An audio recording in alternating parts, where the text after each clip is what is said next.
On Global TV News Prime, Tinubu directs Defense Chief to curb all theft in Niger Delta.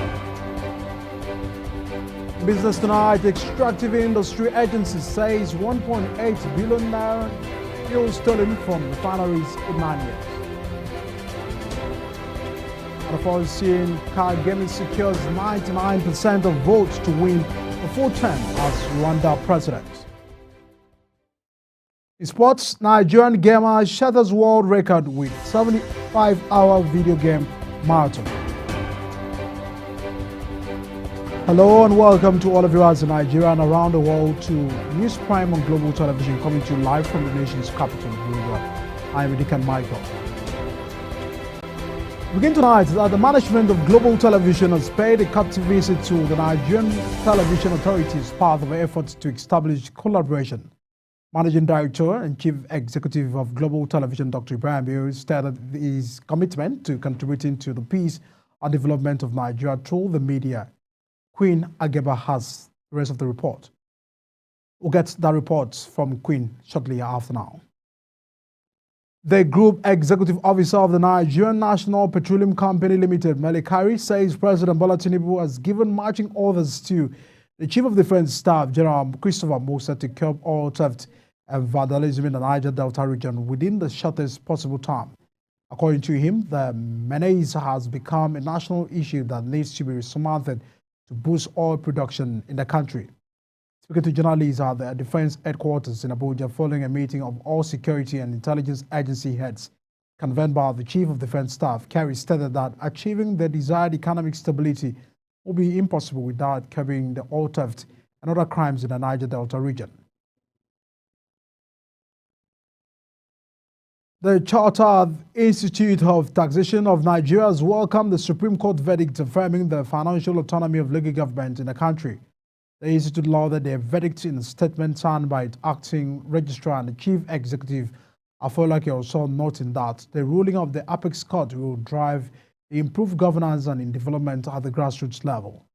The institute says it believes the judgment will promote fiscal federalism and true autonomy at a subnational level, thereby enhancing delivery of democratic dividends to the populace. And away from that, a High Court of the Federal Capital Territory in Maitama has refused an application by the former governor of the Central Bank of Nigeria, Godwin Emefiele, to be granted permission to travel to the United Kingdom for a checkup.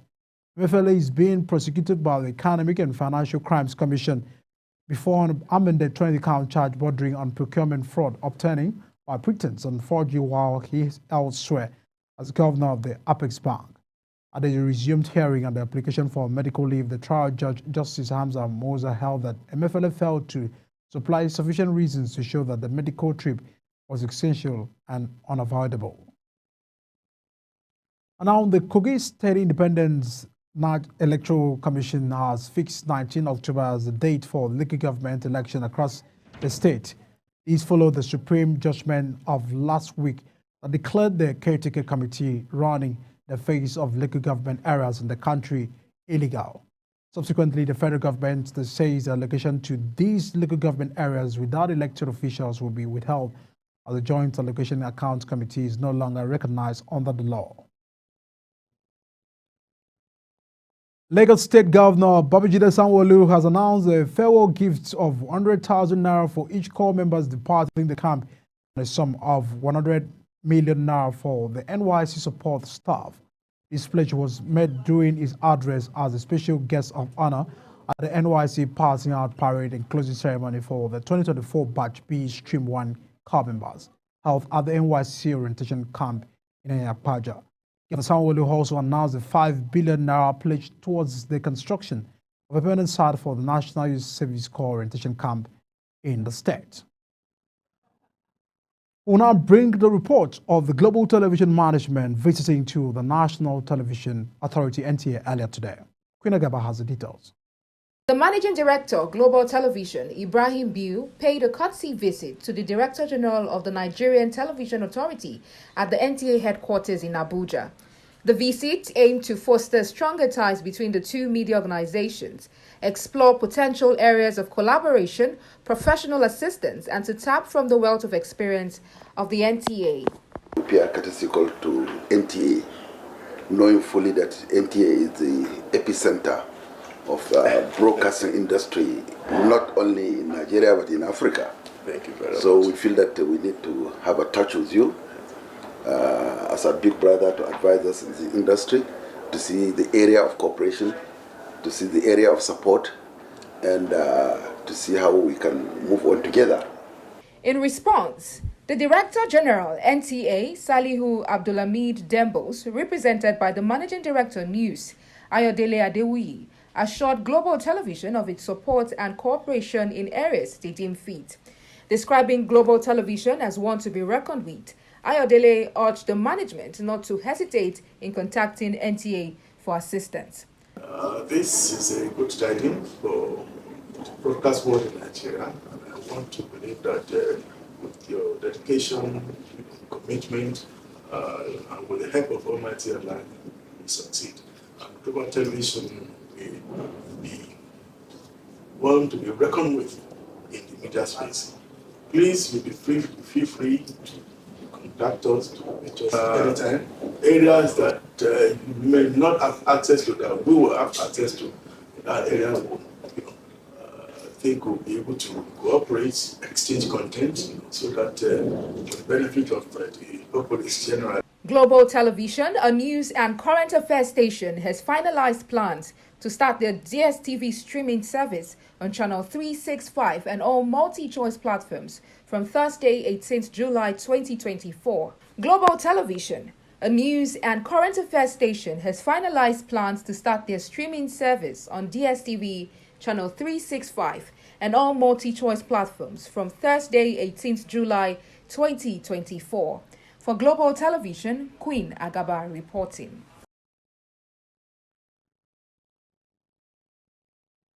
Thanks to Queen Agaba for bringing us that details. Now, Kano State House of Assembly has passed the bill into law for the establishment of second-class emirates in the state. It had been reported that the House took the first reading of the bill before embarking on recess, which will resume after the second and third reading of the bill. The Deputy Speaker, Mohammed Bobutu, moved for its adoption and passage during its plenary presided over by the Speaker, Jibril Fagure. And now, labor unions in Ogun State have threatened industrial action over the failure of the government to remit over 40 billion naira contributory pensions deducted from the workers' salary in the last 15 years. The unions, which include the Trade Union Congress, Nigeria Labour Congress, and the Joint Negotiation Council, disclosed these in a letter written to Governor Dapo Abiodun, alleging that despite setting up a committee on the contentious issue in October 2022, the state government has refused to mark the report of this committee public. They claim that they were forced to write to the governor because less than a year to July 1st, 2025, which is the effective date for the contributory pension scheme according to the 2013 State Pension Reform Law, amended in 2008, there is nothing on grounds to justify the sincerity of the government towards the implementation of this pension scheme. Now, the Joint Admissions and Matriculation Board, JAMB, says it has conducted the foreign component of the Unified Tertiary Matriculation Examination in 8 countries. According to the board, the examinations were designed for foreign candidates seeking admission into Nigerian tertiary institutions. The board noted that the examinations were held in London, United Kingdom, Jeddah, Saudi Arabia, among others. Away from that, the federal government says the Lagos-Calabar Coastal Highway project will be timely completed, assuring that rainfalls will not affect the pace of work. The Federal Controller of Works Lagos State, Olukeredo Kesha, gave the assurance in an interview in Lagos. She added that the contractors have been instructed to work diligently to ensure the project meets its design and completion deadline. You're watching News Prime, coming to you live from Nigeria's capital, Abuja. We're on Star Times, channel 276. Kindly follow us on all social media platforms using @Global TV NG and other handles now sharing the screen. When News Prime returns, devastating storm leaves 40 dead, hundreds hot in Afghanistan. These and other stories coming right after this break. Stay with us.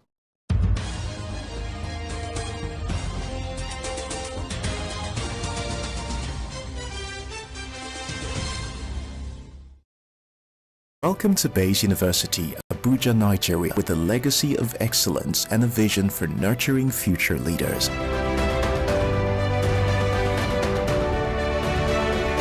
Bayes University is in a league of its own. We're all about our people, processes, and technology. Bayes is one of the highly rated universities in Nigeria in terms of product quality standards. We don't just produce graduates, but groom people into employers of labor. And it has made us understand that learning is all about three things. We learn, we unlearn, and we relearn. Bayes University Hospital offers a range of specialized services equipped with the latest technology, manned by a team of trusted professionals. And now, our vision extends beyond our walls with the Baba Ahmed University in Kano following our lead. Join us at Bayes University and invest in your future today. Bayes University is the institution where you will get the best value for money education in Nigeria. Bayes University. Learn to live.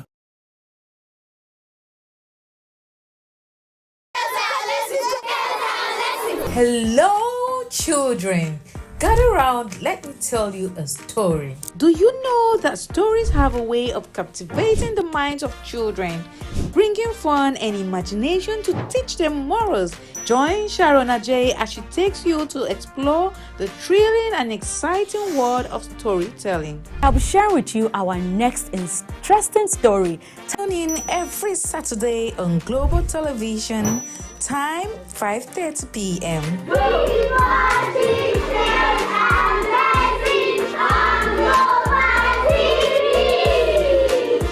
Is the desk on Global Television?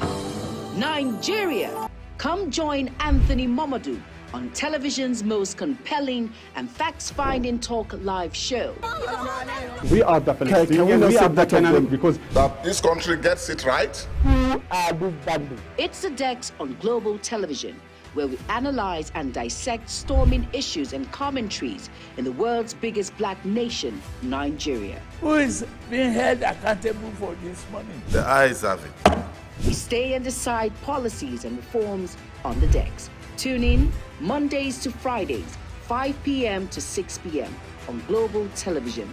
Let's stay on the Dex. Global Morning is your ultimate destination for engaging political and economic matters. I am Uyi Agmofrebe. And don't forget to include social discussions. Tune in every weekdays from 7 a.m. to 10 a.m. I am Queen Agaba.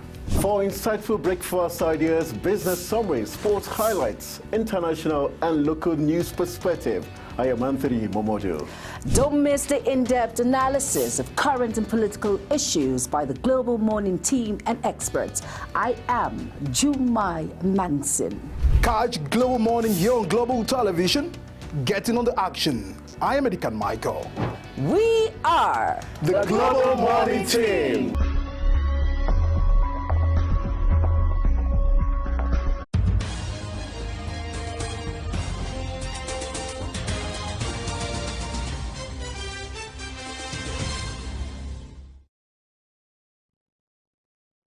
Many thanks and welcome back for still stay with us. Now to foreign scene.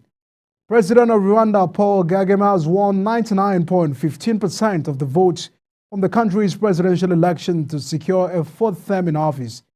Rwanda's Electoral Commission says only about 79% of ballot boxes have been counted. Authorities said 9.5 million Rwandans registered to vote. The country has a population of 14 million. Kagame's opponent, Frank Habineza of the Democratic Green Party of Rwanda, and independent candidate Philippe Mbayimana each received less than 1% in the provisional result. The result is the same as 2017 when Kagame received nearly 99% of the vote. The final results are expected by July 27, although they could be announced sooner. Police were out in force in the center of Kenya's capital after calls for more demonstrations against the embattled government of President William Ruto. Activists led by the young Gen Z Kenyans has launched peaceful rallies a month ago against deeply unpopular tax hikes, but they descended into deadly violence last month, prompting Ruto to drop the planned increases, although the street protests have eased since dozens of people were killed and the parliament stormed in late June. Activists are still demanding the president resignation. French Prime Minister Gabriel Attal is again set to resign for his position but continue to lead a caretaker government amid political infighting and uncertainty. President Emmanuel Macron is expected to accept Attal's resignation following the cabinet meeting, which comes after Macron's allies suffered a significant defeat in the recent snap National Assembly election, which is intended to clarify the political landscape. It was reported that July 8, 2024, Attal was set to resign, but French President Macron declined his resignation. Attal and his team will likely remain in their roles with restricted powers until after the Paris Olympics scheduled to begin on July 26. And now, a powerful storm raped through Afghanistan's eastern Nangarhar province, leaving nearly 40 people dead and at least 347 injured, according to the country's health ministry. The ministry spokesman Sharafat Saman says the casualty figures are expected to rise as search and rescue efforts continue. The storm, which brought heavy rain, battered the Jabad city, the Sok Road, the Bati Koth, and the Boshid districts. Local officials reported with widespread damage to homes, with reports of an entire family of 11 on the debris in one incident in the 6 Road district. Now, Donald Trump has made a dramatic return to the public eye at the Republican National Convention. This marks his first appearance since narrowly surviving an assassination attempt at the campaign rally in Boulder, Pennsylvania. The former president received a rapturous reception as he entered at the forum, sporting a thick bandage over his right ear, which was struck by a bullet. The Kremlin gave a cautioned reactions to Ukrainian President Volodymyr Zelensky's apparent invitation to a future peace summit, saying that Russia first needs to understand what Kiev means before attending the talks. Zelensky says Russia should be represented at the second summit on the Ukraine conflict, following a high-level talks last month in Switzerland that Moscow did not attend and heavily criticized. Kremlin spokesman in the statement said that the first peace summit was not a peace summit. Perhaps it is necessary first to understand. Now to business. The president of Dangote Group, Aliko Dangote, says his business's $30 billion revenue target by the end of 2025 will boost the naira. Dangote made this known during a tour of Dangote Petroleum Refinery and the Petrochemicals and the Dangote Fertilizer Limited by media executives, indicating a plan to attain independence from the Central Bank of Nigeria in the foreign exchange sourcing. According to him, the expected significant inflow of forex in Nigeria through his businesses will automatically boost the value of a local currency and make the naira regain its value in the Committee of International Currencies worldwide. Now, the Executive Secretary of the Nigerian Extractive Industries Transparency Initiative, Oji Ogbonnaya, has disclosed that the country lost $1.84 billion worth of petroleum products from refineries in 9 years. Oji stated these at the opening ceremony of the 2024 NITI Board Retreat meeting in Lagos. He said 4.2 billion liters of petroleum products were lost from the refineries as a result of oil theft between 2009 and 2018. This was estimated at 140,000 barrels per day. Experts have expressed concerns at the decision of the federal government to throw open the nation's borders to allow food importation will affect private investment in the agriculture sector. The Minister of Agriculture and Food Security, Abubakar Kari, revealed at a press conference in Abuja that the 150-day duty-free import window for commodities such as maize, brown rice, wheat, cowpeas is part of the implementation of the newly launched Presidential Accelerated Civilizations and Advancement Plan. And now, the 10 Binance Holdings Limited executive Tigran Gabriel was brought into the Federal High Court in Abuja, seated in a wheelchair. This, however, stood up from the wheelchair and walked slowly into the dock when the matter was called for continued hearing. The Economic and Financial Crimes Commission's lawyer, Gochi Ujam, told the court that though the matter was scheduled for continuation of trial, the Commission's lead counsel's Iheanacho was not in the court. Well, from that, the federal government has sought the assistance of the World Bank for the $50 million to support the state government in the installations of solar plants and infrastructure upgrades. The Minister of Finance and the Coordinating Minister of the Economy, Wale Edun, advanced the conversations on the initiative when he met with the World Bank delegation in Abuja. The theme was led by the country director for Nigeria, Ndiama Diopo, while the special advisor to the President on Energy was in attendance. And on sport tonight, President of the Nigeria Football Federation, Ibrahim Gozo, has dismissed reports that the France women's national team coach, Avi Renard, is being considered for the Super Eagles job by the Federation. The Eagles have been without the head coach since Finidi George resigned in June. Finidi quit his role as the head coach of the 3 times African champions following the NFF announcement that they will appoint a foreign technical advisor to the team. Away from that, the England manager in Heroes 2024, Gareth Southgate, has resigned from his role as head coach. The sport journalist Fabrizio Romano announced this via X.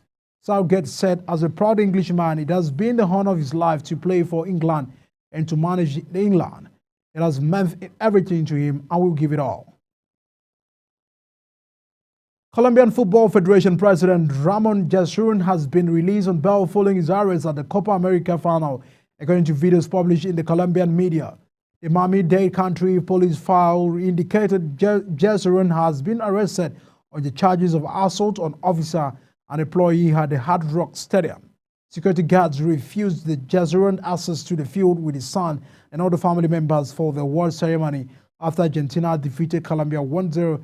A scuffle broke out and the Yesurún and his son were arrested.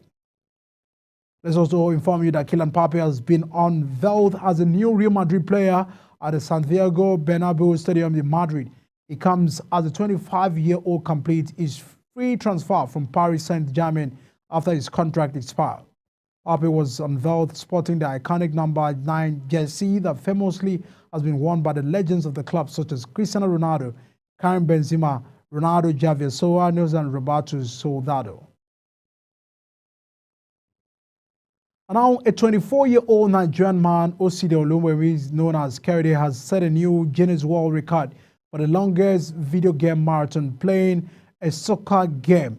According to the Guinness World Records, in the report via its website, Oluwole played for an astonishing 25 hours, far surpassing the previous record of 50 hours held by the Englishman David Whitefoot since 2022. The biochemist turned car dealer from the Ijebu-Ode chose Dream League Soccer 2023, a mobile game which has been passionate about since 2016 for its record attempt. As we wrap up Global TV News Prime tonight, let's take a look at our top major stories. President Tinubu has directed defense chief to curb the oil theft in Niger Delta region. Business Extractive Industry Agency has revealed that $1.8 billion fuel stolen from the refineries in 9 years. On the foreign scene, President of Rwanda Paul Kagame has secured 99 votes in the country's presidential election to win 4th term in office. And finally, sports, we told you Nigerian gamer has shattered world record with 75-hour video game marathon. And that's the package on News Prime coming to you live from Nigeria's capital, Abuja.